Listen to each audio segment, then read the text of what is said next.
세상에는 불행하게 사는 사람들이 있는가 하면은 행복하게 사는 사람들이 있습니다.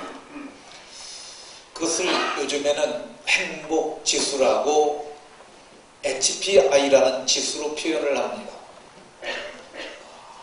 행복을 지수를 조사하는 기관에 대해서 좀 다를 수 있긴 있겠지만 황당한 행복지수를 발표하는 나라가 있습니다. 우리 한번 같이 보도록 하겠습니다.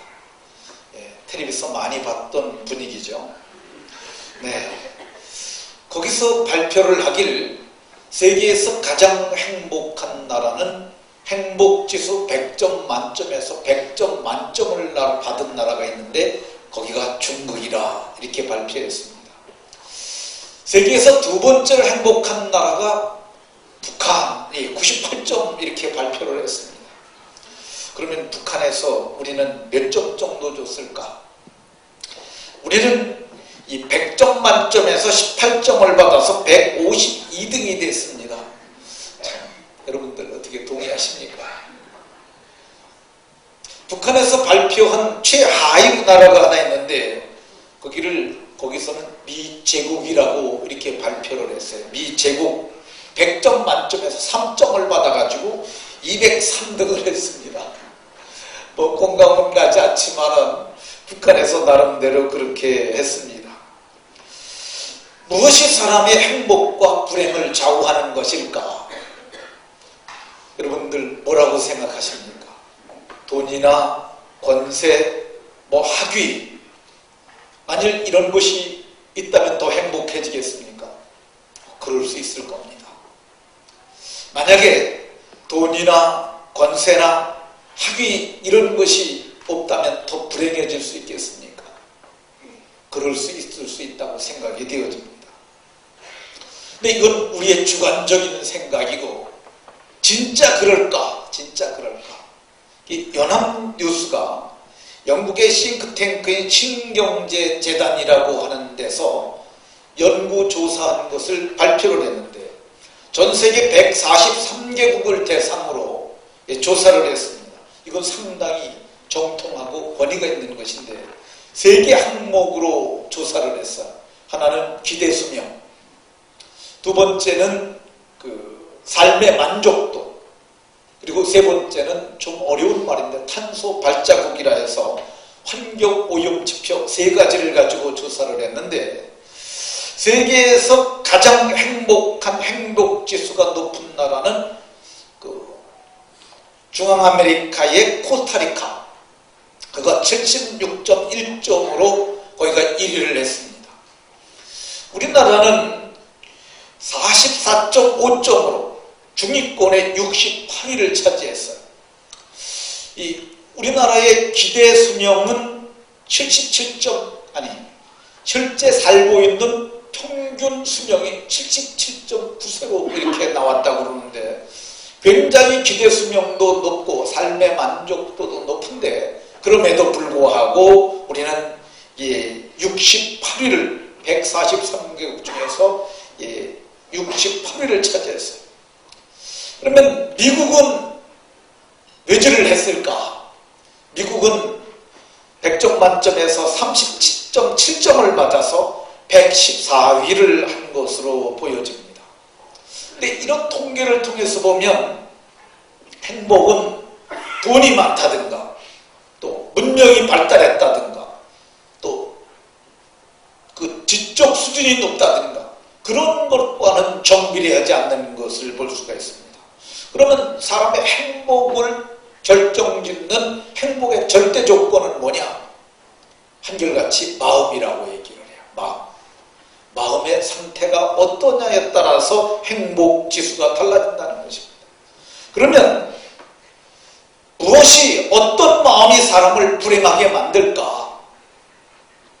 사람을 불행하게 만드는 것은 비난입니다. 비난하게 되면 남도 불행해지고 자기도 불행해지는 거죠. 성경에 보면 하나님이 아주 훌륭하다고 평가한 대단한 사람이 있습니다.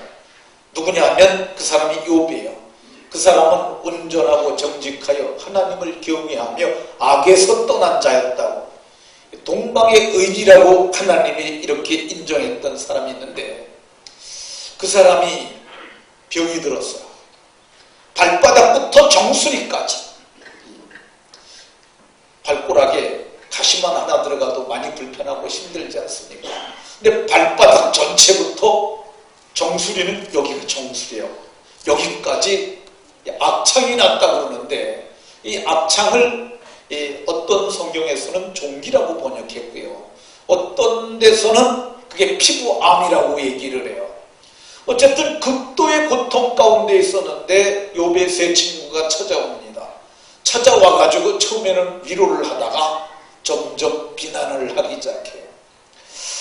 욥기 15장에 보게 되면 대만 사람 엘리바스라는 사람이 욥을 아주 여러 가지로 비난을 합니다. 근데 그 얘기를 듣고 있던 욥이, 그 정직하고 악에서 떠난 욥이 17장 5절에 보면, 보상을 얻으려고 친구를 비난하는 자는 그의 자손들이 눈이 멀게 되리라, 소경이 되리라, 이렇게 말을 했어요.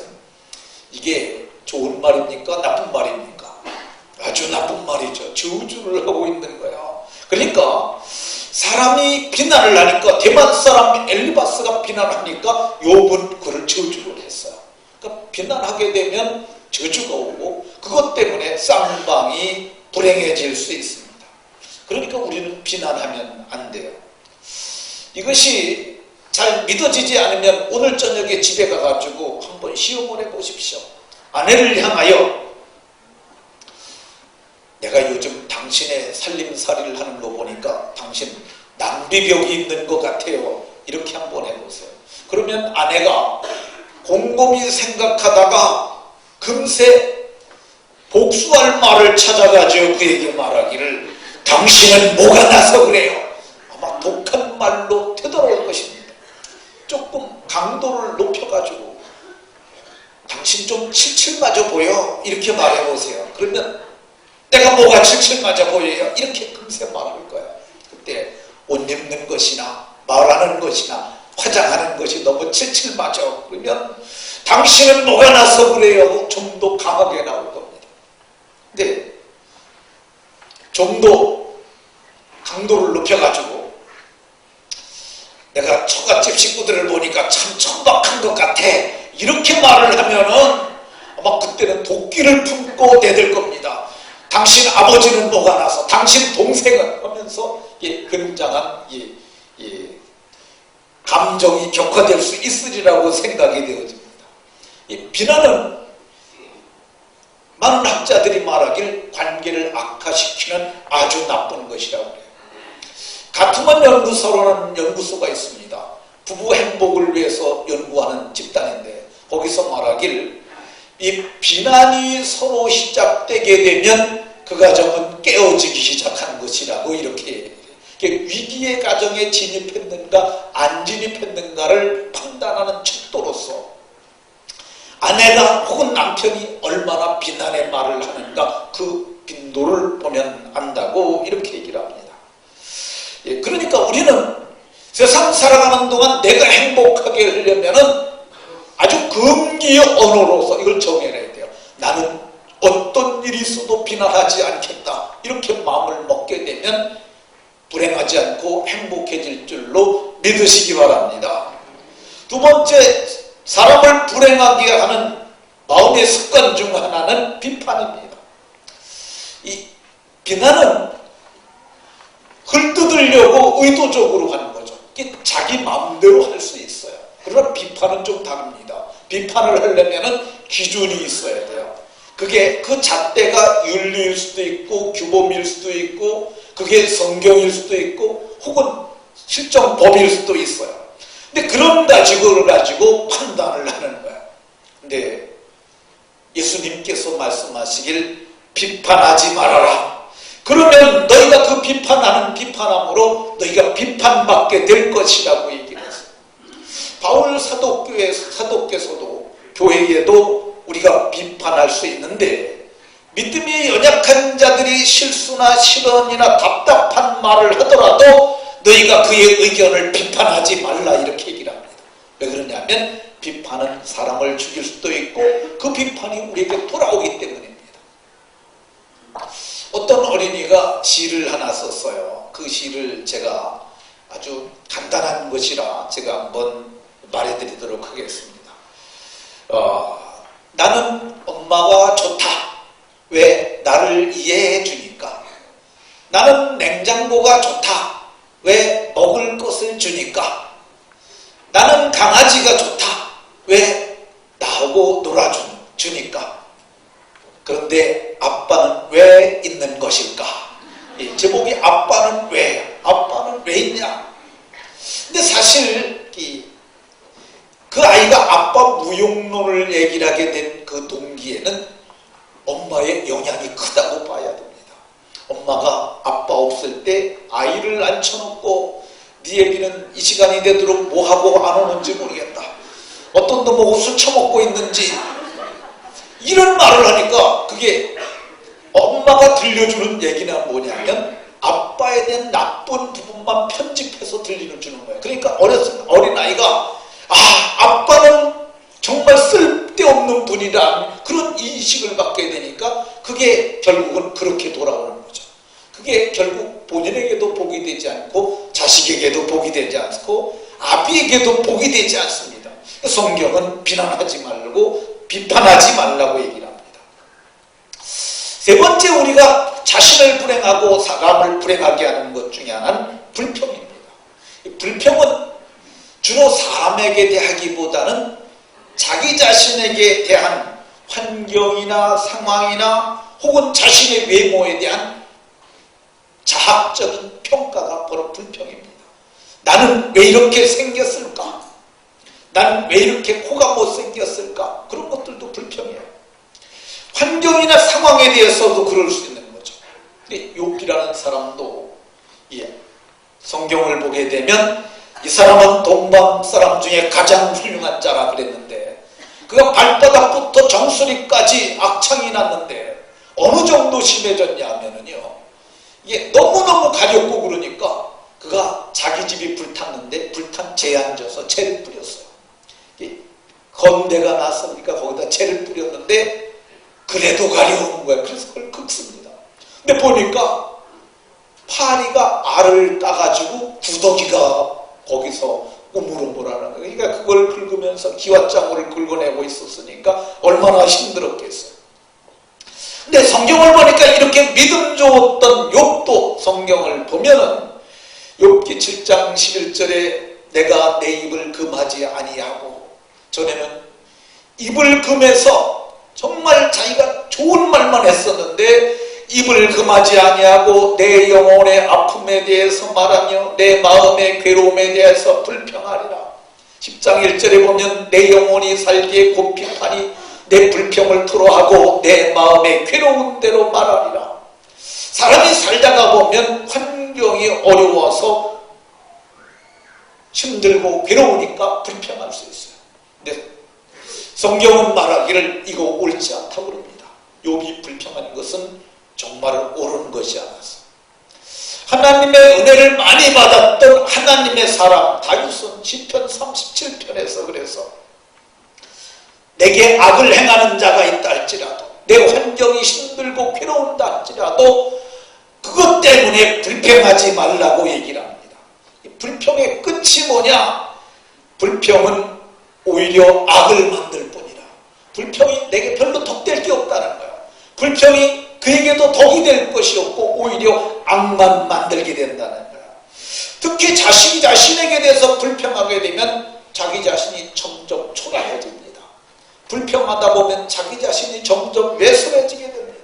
불평하다 보게 되면 점점 비참해지고 마침내는 불행해질 수밖에 없습니다. 그러니까 성경은 오늘 불평하지 말라고 이렇게 말합니다. 사람을 불행하게 하는 마음 중에 하나가 있는데 그게 뭐냐? 원망하는 마음이에요. 하나님께서 이스라엘을 불러내셔가지고 말씀하시기를 너희가 발바닥으로 밟는 땅은 모두 너희에게 주었노니, 앞으로 주겠다는 게 아니에요. 이미 줬다는 거야. 이미 줬으니까 우리는 뭐 하면 돼요? 가져가서 차지하기만 하면 돼요.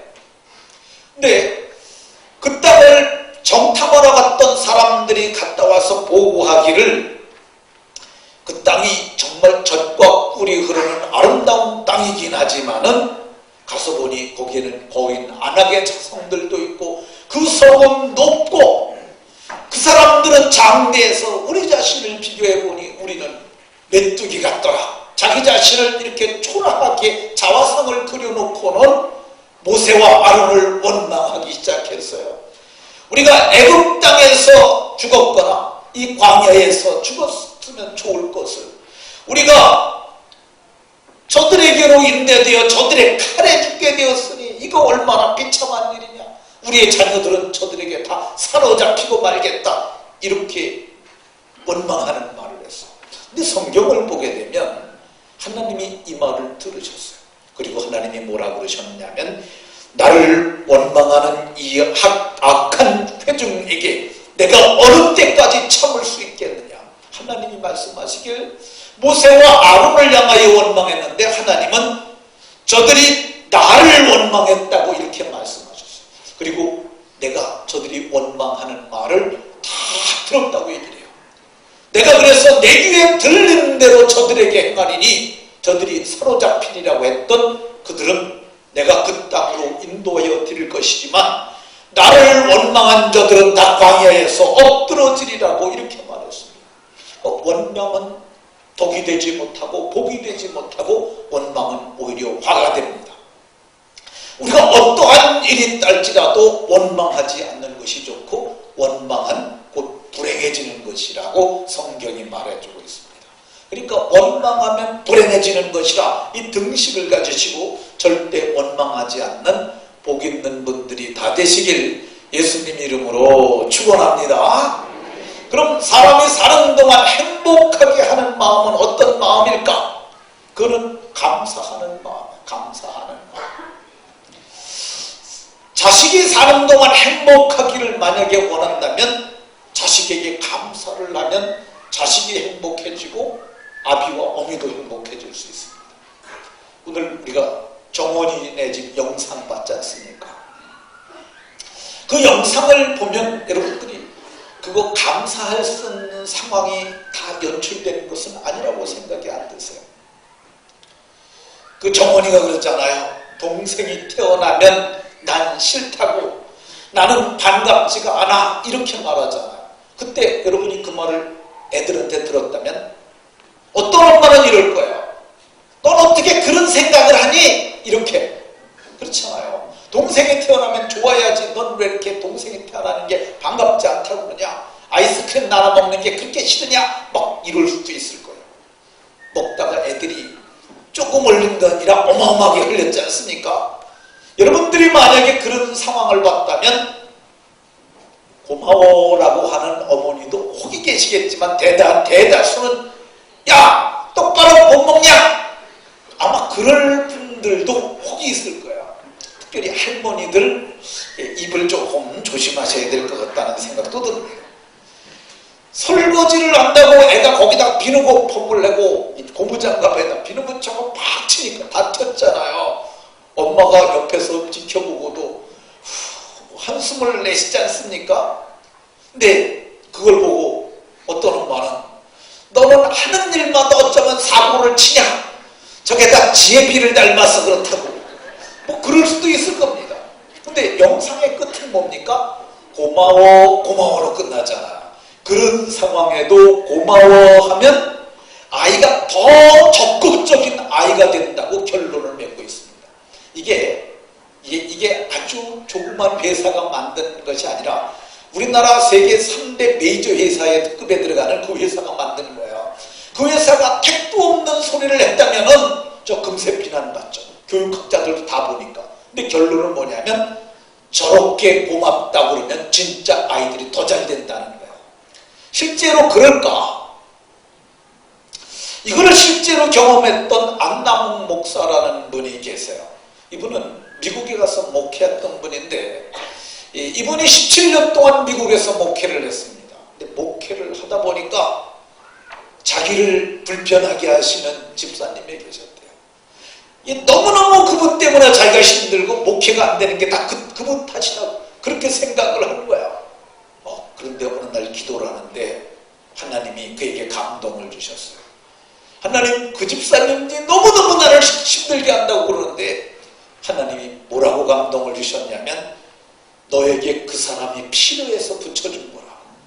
네가 못돼서 너를 고치려고 그 사람을 붙여줬다고 이 말을 하신 거야. 그러니까 그때 하나님 앞에 회개를 했어요. 그리고 하나님, 그분을 내게 붙여주셔서 감사합니다. 그분 때문에 내가 이것도 고쳤고요, 이것도 고쳤고요, 감사한 걸 적히자고 했어요. 그리고 그 밤에 그 집사님에게 대한 고마운 걸 적히자고 그랬는데 아주 집사님을 처음 만나던 날에 우리 교회 등록하던 그날에 내가 집사님 때문에 너무 기뻐했고 집사님 그래서 고마웠고 밥 사준 것도 고마웠고 뭐 고마운 얘기를 굉장히 많이 100가지를 적었어요. 그래가지고 그 집을 찾아갑니다. 근데 찾아갔는데 시간이 너무 늦었어요. 거기다 문에다 꽂아놓고 문고리를 잡고 기도를 하고 옵니다. 거기로 써놨어요. 집사님 너무 늦어서 여기다 문고리에다가 이 글을 써놓고 갑니다.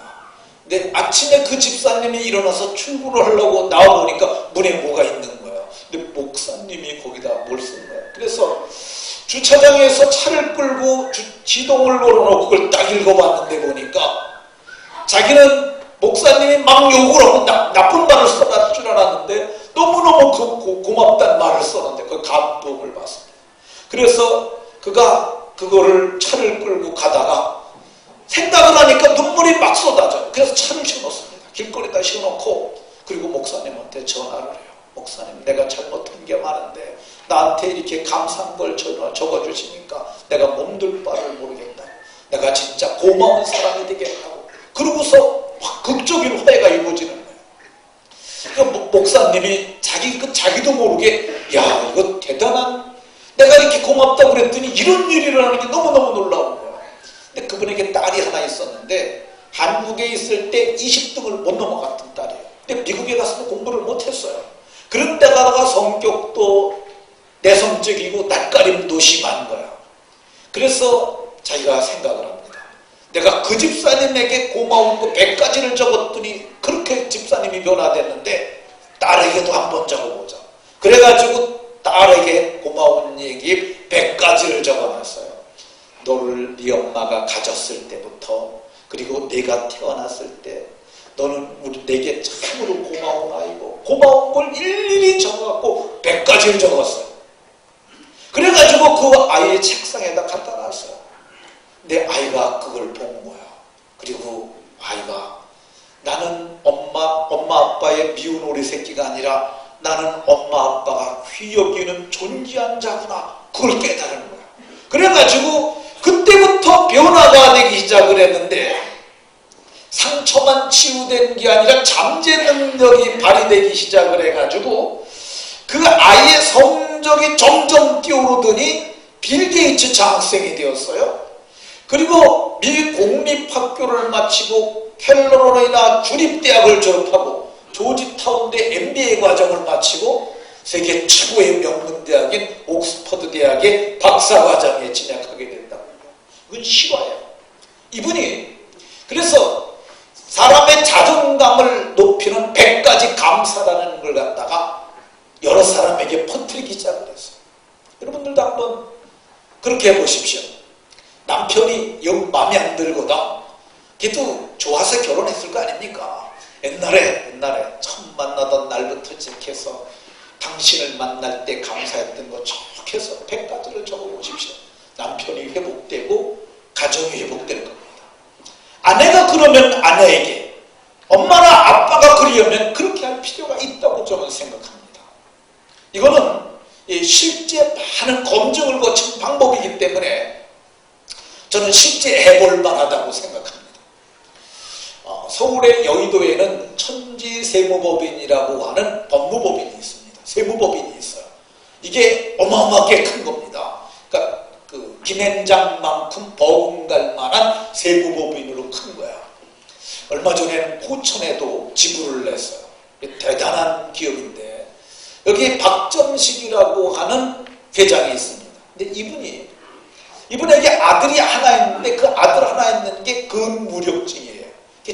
애가 나가 돌아다니는 근무력증이 뭐냐면 근육이 힘이 없어가지고 이게 몸 전체가 흐느적거리는 거야. 그러니까 이 박정식 회장도 자기 자신은 정말 그 전라도 확산도에서 나와가지고 크게 성공을 했다고 생각하는데 자식만 보면은 한숨이 나오고 정말 그것 때문에 우울증이 걸릴 지경이 되었어요.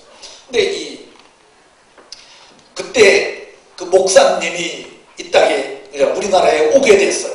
그래가지고 안남홍 목사님이 기업인 10명을 모아놓고 하는 자존감을 높이는 100가지 감사에 대해서 강의를 하는데 그걸 들었어요.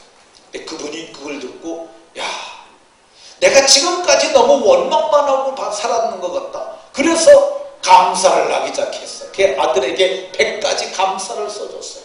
근데 아들이 근무력증도 회복되게 되고 그가 머리도 총명해지기 시작하고 공부도 좀 하기 시작해서 지금은 회사는 출근하지 못하지만 천지 세무법인의 그 재택근무를 하는 사원이 됐다고 그럽니다.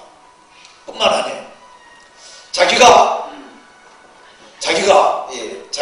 이제 그때부터 감사를 하기 시작했는데 특히 자기 어머니에게 감사를 하기 시작했어요. 날마다 어머니가 함께 있었는데 어머니에게 감사를 했는데 자기가 제일 많이 감사한 건 자기 어머니가 자기를 길러주신 것. 자기가 전남 신안군에 있는 흑산도에서 일찍이 아버지 잃고 살았다고 그래요. 그런데 자기 어머니가 자기를 갖다가 목포 상고를 보내놓고 뻘에서 뻘일 하면서 자기를 갖다 길러냈다는 거예요. 근데 자기가 이 고등학교 들어갔을 때 친구들 데리고 섬에 들어가갖고 원래 남의 집 염소 새끼 한 마리를 갖다 잡아서 산에서 잡아갖고 잡아먹었다는 거예요. 그리고 모른 척하고 육지에 들어와서 하숙집에 들어가 있었는데 어느 날 학교를 갔다 왔더니 어머니가 마당에다 불을 놓고 있더래요. 뭘 놓나 봤더니 자기 교과서를 찢어서 태우더래요. 그래서 어머니 이게 뭔 일이요? 그랬더니 그 어머니가 뭐라고 얘기를 했냐면 남의 염소를 멋대로 잡아먹다니 내가 경우 바르게 살라 했냐 안 했냐, 사람이 그런 짓을 함시로 공부를 해서 못하냐, 그러면서 책을 다 불살랐다는 거야. 그때 자기가 어머니 앞에 무릎을 꿇고 아주 싹싹 빌면서 다시는 그렇게 안 하겠다고 그러는데 그때 자기 어머니가 와가지고 섬에서 찾아와가지고 자기 집에 와가지고 하숙방에서 책 찢어서 불살라준 게 그렇게 고맙대. 자기가 어머니가 그렇게 하지 않았으면 내가 경우 바르게 못 살았을 텐데 어머니 덕분에 너무너무 이렇게 경우 바르게 살게 됐다. 그래서 어머니한테 그거 감사하고, 그리고 자기 어머니가 치매가 들리셨는데 그가 썼던 감사가 이겁니다. 어머니가 살아계셔서 감사합니다. 제가 어머니의 아들인 것에 감사합니다. 정신이 혼미한 지금에도 제가 누구냐고 물으면 내 아들 이렇게 알아봐 주시니 감사합니다. 그가 그렇게 하나님 앞에 감사했다고 얘기를 합니다. 감사했더니 가정이 회복이 되고 행복해졌다고 얘기를 합니다. 여러분들 자녀들에게 고마워 이렇게 한번 하면은 아이들이 회복되고 행복해지는 줄로 믿으시기 바랍니다. 좀 더 적극적으로 하려면 10가지 감사를 써보는 건 어떻겠습니까? 아니 아이들의 생애를 한번 바꿔주신 잡고 100가지를 써보시면 어떻겠습니까? 모두가 그래서 큰 복을 받으시길 예수의 이름으로 축원합니다. 남편에게도 그리 해보면 어떻겠습니까? 아내에게도 그리 해보면 어떻겠습니까? 오늘 저녁에 가셔서들 주일날 다른 거 하지 말고 텔레비 보지 말고 그거 한번 해보셨으면 좋겠습니다. 아니 그게 정이 힘들거든. 잠자리에 누워가지고 아내의 손을 꼭 잡고 여보 당신이 늘 내 곁에 있어줘서 고마워요. 아마 이 말 한마디만 해도 아내가 밤새도록 눈물을 흘릴 수도 있을 겁니다. 오늘 성경은 이 감사가 사람을 행복하게 하고 인생을 변화시켜줌을 얘기를 합니다. 모두가 행복한 분들이 다 되시길, 감사함으로 행복한 분들이 다 되시길 예수님 이름으로 축원합니다. 근데 사람이 사는 동안뿐만 아니라 그러면 영원토록 행복하려면 어떻게 하면 될까? 영원토록 행복하려면 하나님께 감사를 해야 해요. 오늘 우리가 봉독한 본문 20절에 보면 범사는 모든 일을 얘기를 합니다. 우리 주 예수 그리스도의 이름으로 하나님께 항상 하나님 아버지 앞에 감사하라고 해요. 범사는 모든 일을 뜻하고요, 항상은 모든 시간을 뜻합니다. 그러니까 모든 일에 모든 시간에 하나님께 감사하라고 이렇게 얘기를 합니다. 그러면 현세와 내세가 행복해집니다. 오늘 우리가 봉독한 본문에 보면 그러나 내세에서 영원한 행복을 누리지 못할 사람들, 감사하지 못할 사람들을 얘기를 해요. 어떤 사람들이냐? 어리석은 자가 되지 말라고 그러는데 어리석은 자는 하나님께 감사하지 못합니다.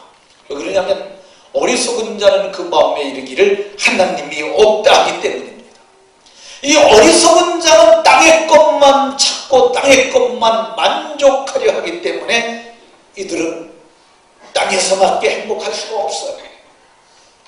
누가복음에 보게 되면 어리석은 부자가 있는데 자기가 풍년이 들고 많은 소유가 많아지니까 그가 창고를 짓고 내 영혼아 여러 해 쓸 것을 물건을 많이 쌓아두었으니 평안히 먹고 마시고 즐거워하자 그러는데 하나님은 어리석은 자야, 오늘 밤에 내 영혼을 취하면 그 내 것이 누구 것이 되겠느냐 이렇게 말씀합니다. 저는 오늘 말씀을 준비하면서 누가 생각이 났냐면 대주그룹 전 총수였던 허재호 씨가 생각났어요. 이분 얘기는 텔레비도 다 얘기하는 거고 요즘 인터넷에 계속 나오는 얘기 때문에 신문을 대도 될 것 같은데 이런 사람들은 내세에서 영원히 행복할 수 없는 사람들이죠. 황제 노역이라고 해가지고 봉투 접는 일 하루 하고 하루에 5억씩 탕감받았는데 여론이 들끓게 되니까 이제 그가 이거 안 하겠다고 나가면서 내가 이제 돈을 모아가지고 내가 세금 탈세한 거 다 내겠습니다 라고 그랬는데 나가자마자 그 다음에 바로 한 게 뭐냐면은 자기 재산 빼돌리는 일을 덴마크에 전화해가지고 그 일하고 얘기를 하고 세금 낼 돈 없다라고 이렇게까지 얘기했다는데 지켜볼 일이라고 생각이 되어집니다. 하나님께 감사할 수 없는 사람들은 어떤 사람들이냐? 술 취하는 사람들이에요. 술 취하는 자는 방탕에 빠지기 때문에 이 사람들은 감사하지 못하고 이 사람들은 이렇게 살다가 현세에서는 가진 게 있으니까 좀 넉넉히 살지 모르지만은 눈 감는 순간 둘째 사망, 그 지옥의 불이 저들을 기다리고 영벌에 들어가게 될 것입니다. 그러면 영원토록 행복하게 살 수 있는, 감사할 수 있는 사람은 어떤 사람일까? 오늘 19절에 보면 지휘와 찬송과 신령한 노래들로 서로 화답한다고 그랬는데 오늘 우리 그거 했잖아요. 앞에서 찬양하고 회중석에서도 찬양하면서 우리가 함께 마음으로 주께 노래하고 찬송했지 않습니까? 그러니까 저와 여러분들이 여기에 해당되는 사람들이죠. 범사에 예수님을 주님으로 알고 감사할 수 있는 사람, 알고 감사할 수 있는 사람, 피차 복종할 수 있는 사람, 복종하는 이런 사람들이 영원토록 행복할 수 있는 줄로 믿으시기 바랍니다. 어떻게 우리는 하나님께 감사할 수 있고 어떻게 우리는 영원토록 행복할 수 있을까? 그것은 우리에게 주 예수 그리스도가 우리 안에 계시기 때문입니다. 오늘 주 예수 그리스도의 이름으로 그랬는데 그분이 어디 계시냐? 우리 안에 계시기 때문입니다. 그래서 우리는 이 중심이 변한 사람들은 옛날에는 여기에 썩어질 부습을 쫓는 옛사람이 있었는데 의와 진리와 거룩함으로 지으심을 받은 새사람이 있는 사람들이죠.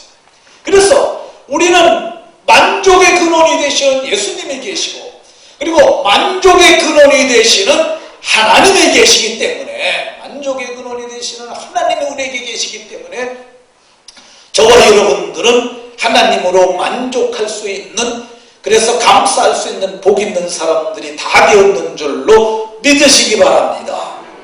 이렇게 변화된 사람을 우리는 거듭난 사람이라고 얘기를 합니다. 너희는 썩어질 씨로 된 것이 아니요 썩지 아니할 씨로 다시 태어난 사람인데, 너희는 하나님의 씨로 거듭났기 때문에 너희는 새로운 피조물이 된 사람이고 너희는 새 사람이라고 얘기를 합니다. 이 새 사람이 어떤 사람이냐? 우리는 새 생명을 가진 사람이며, 우리는 새 영을 가진 사람이며, 우리는 새 마음을 가진 사람이며, 우리는 지식에까지 새롭게 하심을 받고 신성한 하나님의 성품을 받아 거룩에 참여한 저와 여러분들이 다 됐는 줄로 믿으시기 바랍니다. 그러면 우리는 모든 일에 다 감사할 수 있느냐? 어떻게 생각하십니까? 여러분들은 모든 일에 다 감사할 수 있습니까? 사실 이거는 쉽지 않습니다. 탁월한 하나님의 사람이었던 욥도 마침내는 입을 열어서 불평을 털어놨지 않습니까? 감사하기 크는커녕 원망할 수도 있습니다. 그런데 성경은 말하기를 너희가 그렇게 힘들더라도, 아무리 힘들더라도 그러나 원망이 가져다 주는 것은 복이 아니니까 원망하지 말고, 더러운 말, 비난의 말, 비판의 말, 불평의 말, 원망의 말은, 더러운 말들은 너희 입 밖에도 내지 말고 입과 언약을 세워야 합니다. 하나님, 내 입에서 더러운 말을 내지 말게 하여 주옵소서. 근데 마음에서부터, 여기서부터 솟아나와요. 불평이 쏟아져 나오고 원망이 여기까지 오게 되면 어떻게 하냐? 여기서 침을 꿀꺽 삼키세요. 한번 해보십시다. 돌아서 가서 꿀꺽 삼키고, 그리고 원망하지 않는 거야. 이게 굉장히 중요해요. 그러니까 원망이 올라올 때 쳐다보지 말고 돌아서세요. 돌아서서 침을 한번 꿀꺽 삼키고, 그리고 감사하는 거야. 하나님이 아무것도 염려하지 말고 다만 모든 일에 기도와 간구로 너희 구할 것을 감사함으로 하나님께 아뢰라고 하셨으니 하나님 감사합니다, 이렇게 말하는 거예요. 그러면 그 순간 지각에 뛰어나신 하나님의 평강이 우리 마음과 생각을 지켜주시고 우리가 변하게 되게 될 줄로 믿으시기 바랍니다. 오늘 성경은 그러잖아요. 범사는 모든 일을 뜻하고 항상은 모든 시간을 뜻하는 거예요. 언제든지 감사하라, 언제든지 감사하라. 이것이 잘 됩니까? 잘 안 돼요. 왜 안 되는 줄 아십니까? 어려서부터 그렇게 하지 않았기 때문에 우리가 잘 안 됩니다. 제가 보기에 잘 된 아이들이 있는데 그게 어떤 아이들이냐? 영화부실에서 이 은혜 가운데 자라나는 아이들, 이 아이들은 됩니다. 잘 됩니다, 쟤네들은. 왜 그러냐면 어렸을 적에부터 그걸 교육을 받으니까. 이게 성경은 뭐라고 하냐면 마땅히 행할 길을 아이에게 가르치라. 이게 아이라는 말이 히브리 말로 나르라는 단어인데, 이 단어가 어디에 쓰이냐면요, 모세가 난지 90일 됐을 때 집에서 기를 수 없으니까 갈대로 상자를 만들고 역청을 발라가지고 그가 바수에다가 버려지게 됩니다. 근데 바로의 공주의 딸이 바로의 공주가 그 아이를 보고, 근데 그때 아이라는 단어가 나르래요. 90일이 안 된 아이를 나르라고 그랬는데 성경은 90일이 안 된 아이에게 마땅히 행할 길을 가르치라는 겁니다. 그러면은 애들이 된다는 거예요. 다윗이 사무엘하 12장 15절에 보면 우리아의 아내 밧세바와 간음을 통해서 애를 낳습니다. 근데 하나님이 다윗을 깨우치기 위해서 그 아이를 여호와께서 치심에 심히 앓는지라. 근데 이 아이가 7일 만에 죽습니다. 근데 그때 이 아이라는 단어가 히브리 말로 나르라는 단어가 쓰였어요. 그러니까 이름도 얘는 없어요. 이름 짓기 전에 아이에게도 성경은 마땅히 행할 길을 가르치라는 거예요. 그러면 애들이 된다는 거예요. 어떤 상황에도 때도 원망하지 않고 감사하며 현세와 내세에서 행복하게 살 수 있다는 거예요. 그러니까 여러분들은 이 행전 영화부에 애들을 보내면 되고요. 손자녀들을 거기 보내고 여기를 마치면은 행전 어린이집에서 애들을 주의 교양과 훈계로 가르치게 되면 애들이 복이 될 줄로 믿으시기 바랍니다. 그러면 지금 우리는 어떡하냐? 지금도 해야죠. 지금부터라도 비난하는 말, 비판하는 말, 불평하는 말, 원망하는 말을 하지 않고 더러운 말은 내가 입 밖에도 내지 않겠다고 내 입과 언약을 세우고 그리고 고마워라고 하고 감사해요 이 말을 많이 하는 거예요. 그러게 되면 우리가 현세와 내세에서 행복해질 줄로 믿으시기 바랍니다. 말씀을 마치도록 하겠습니다. 저와 여러분들 모두가 나쁜 말은 하지 말고 좋은 말 함으로 좋은 말하는 항상 감사하는 말을 하는 습관을 가짐으로 그래서 현세와 내세에서 복 있는 아름다운 성도들이 다 되시길 예수님 이름으로 축원합니다.